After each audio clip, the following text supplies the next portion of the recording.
Hi everyone, welcome back to my channel. You got Indigo Diamond here with another video for the latest episode of Drag Race UK. Now, this week's challenge was the Morning Glory challenge. Many great moments in the mini challenge as well, and the lip sync, well, that was something, wasn't it? But we'll get into all that in a minute. Just before we get into all that, don't forget to hit that subscribe button. Subscribe button. It's like trying to mix buzzer and button together, I don't know why. And give this video a thumbs up, like the video, it really does help the channel. Share it with your friends. So Wig's going to be doing my nutting all day. And yeah, let's get into the video. So this week, Drag Race UK was interesting.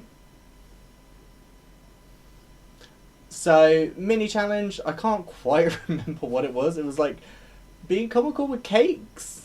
Something like that. So the two people, like, no one really did. There was only really two people I think that actually really did well in this mini challenge, and that was Bimini Bon Boulash and Lawrence Chaney. Lawrence Chaney, you've got to say it with the accent. Indigo, what you doing? But I think I'm really starting to. Bimini's really starting to grow on me. I'm really starting to enjoy Bimini, enjoy what they're bringing to the competition, and just them as a person. I'm really starting to enjoy them. So Bimini won the mini challenge, talking about Brexit and things like that. That was great. You know, as Bimini said, intelligent humour wins the challenge, and it's nice to see that for a change, because a lot of the times when you win a challenge like that, it's because you're being a bit crass. You've got to say it northerny, otherwise it sounds a bit weird. And which is kind of what Lawrence went down the route of for the eclairs. I did like one highlight from Lawrence's for mine was when he turned around, Ru, you've been saying it wrong this entire time. It was made by my friend Claire, and it's Claire instead of eclair. I thought that was quite funny. That accent was terrible. I have no idea what accent that was actually supposed to be, just before anyone mentions that. See what I told you about this wig? I don't know why. It just, this bit here, for some reason, just does not want to stay away from my face. I'm trying to look forward, even though the camera's like there, just so it doesn't come into my face, and it just doesn't stop it for some reason. But Bimini wins the mini challenge, so Bimini gets to pick what role she wants in the morning TV morning show, whatever it's called. My brain's escaping me today, apparently. And Bimini chooses to be one of the hosts alongside Taste. Now, Taste, again, did really well in this challenge, I think. It was nice to see Taste actually, I don't know, feel comfortable with a challenge, which it was great to see. It was nice to see her do well. Then you had Lawrence Chaney and Ellie Diamond as the Dragony nieces instead of like agony aunts. Lawrence Chaney, I keep losing the accent today apparently, I think did really well in this challenge. Bimini did really well. Lawrence did amazingly. I was dying with laughter. What did I say? That's right, bottom. I mean, it's the small simple things that you know get to me, really, isn't it? Then you had Tia Coffee and Ahura as the like Essex makeover. Well, was it how to look good on a budget sort of thing? Now, I haven't been a massive fan of Ahura up until this episode. This episode, she made me like her, and I'll tell you why. Because she was real.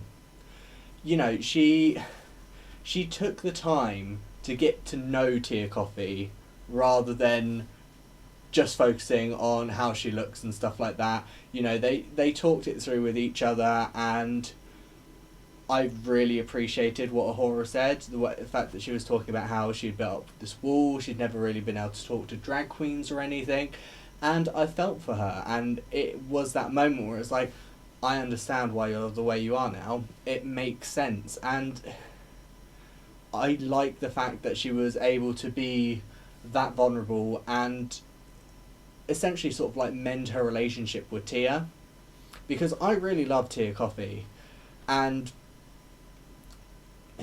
it's nice to see Ahura turn around and be like, okay, so, you know, as a person, I'm actually resonating with you, I'm actually liking you, and, you know, hopefully that can continue moving forward. As for them as the Essex girls, Tia Coffee was just kind of there in the challenge. She wasn't bad, but she wasn't necessarily like great. She was, as she referenced, the straight man of the duo. Ahura just killed it and was just kind of like full Essex. Apart from some points, like I feel like at some points when she was saying like honey and stuff, like she went slightly Asian. Don't know if that's just me, but I feel like her accent turned slightly Asian. Nothing wrong with that. I still found it funny, but yeah, just something that I picked up and I was like, okay. Then we had Sister and Veronica Green. Now, I've been a big fan of Veronica Green up until this episode, where she just kind of, they both went for the goth and neither of them really did well.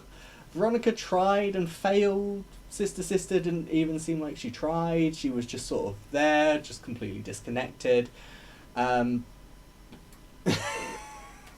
I must admit, I do agree with Sister that it was kind of a bit awkward when Veronica went, oh, you've completely thrown me off now. I was like, oh, you just carry on, keep going, don't like go, oh, you've thrown me off, what do I do? But yeah, that was interesting. And then we got to Ginny Lemon as the weather girl with an Australian accent as a hippie. I thought it was hilarious, and I do like what the judges said about the fact that it was really commendable that when she was having all these things being thrown at her, she was still completely in it, completely in character. I thought it was really good, because there are a lot of people that would be like, what am I doing? I'm being pelted by stuff. So it was really nice to see her, you know, be fully in character the entire time. Now, Lorraine Kelly was the one helping with the challenge. It makes complete sense. You know, this is essentially what she does every day. This is her day job. And it was nice to see her actually as a guest judge, because obviously she was in Drag Race UK Season 1 in Snatch Game, but she was only in the Snatch Game and then she didn't help judge afterwards. So maybe she was busy. She only had time to do Snatch Game. I don't know. But the category on the runway was the monster mashup, I believe. So it was like, obviously, monsters mashed together.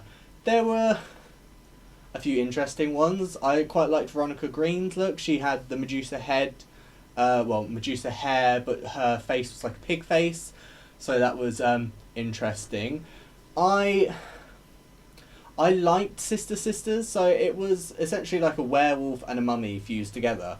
My one like main issue, and considering this is the only issue I have, that it still shows that it's quite good, was her ponytail on top of her head was like really tiny, like in volume and in length, but she had like quite a big fluffy tail, and I'm like, well, if you're going to have a big fluffy tail, you need to have like a big fluffy ponytail. You can't have like an itty bitty ponytail. But I digress. It was quite good. I didn't mind Taces. I felt like Taces was maybe a bit safe, not too out of the box really. She was like a cross between the Bride of Frankenstein and a vampire. Meh.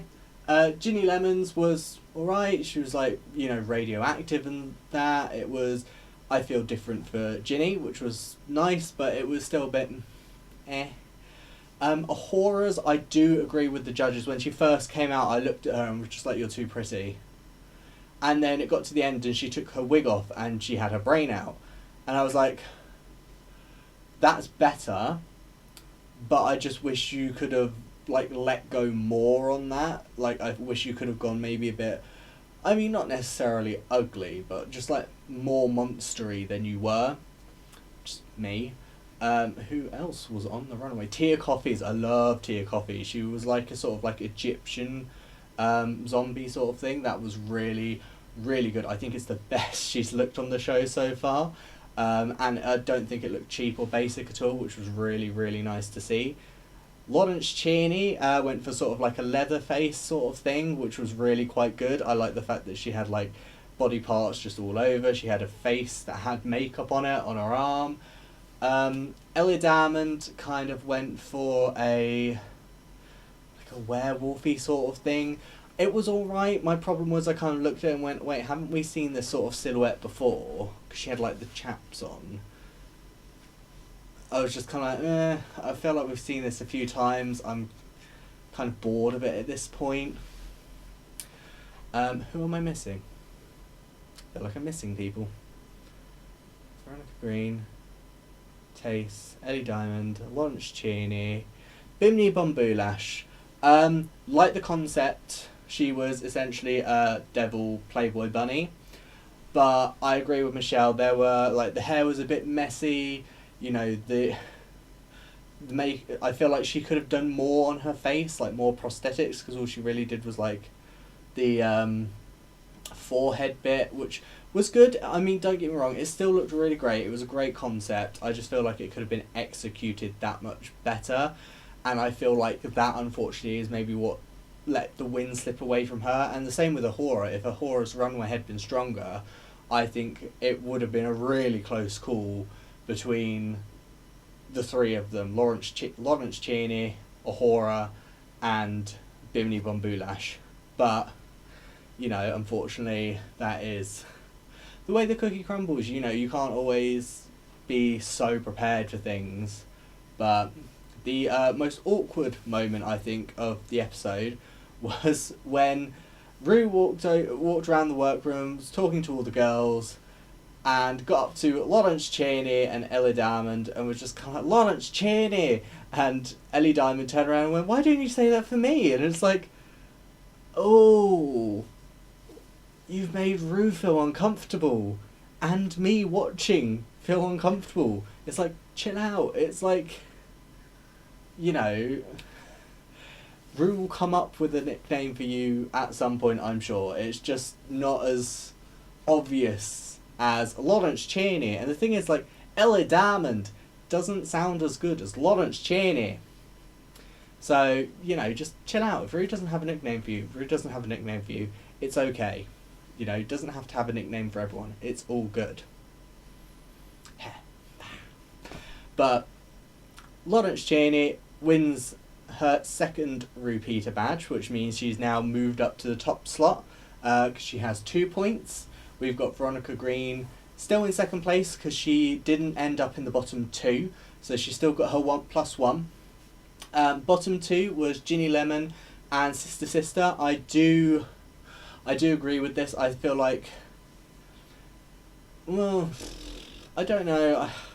I feel like maybe Ginny could have been substituted for Veronica, but I feel like the thing is, like, Veronica was, like, her runway was really good and she at least tried in the challenge, whereas Ginny's runway was okay.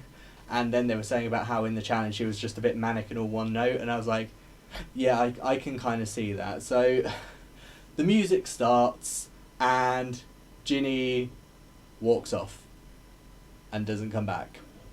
Now, the thing I do really like about this, not so much anything to do with Ginny, but Sister Sister just kept, like, doing her hardest on the lip sync and just kept it going, and I was like, yes! It's like, you need to show these people that you are here, you can do stuff. Because up to this point, you've just kind of been there. So you need to show, yes, I'm here, yes, look how good I am, look at what I can do. And I appreciated it, did really well. Love the fact that it got to the end of the lip sync and Michelle Visage turned around to Rue and went, so who won? Brilliant.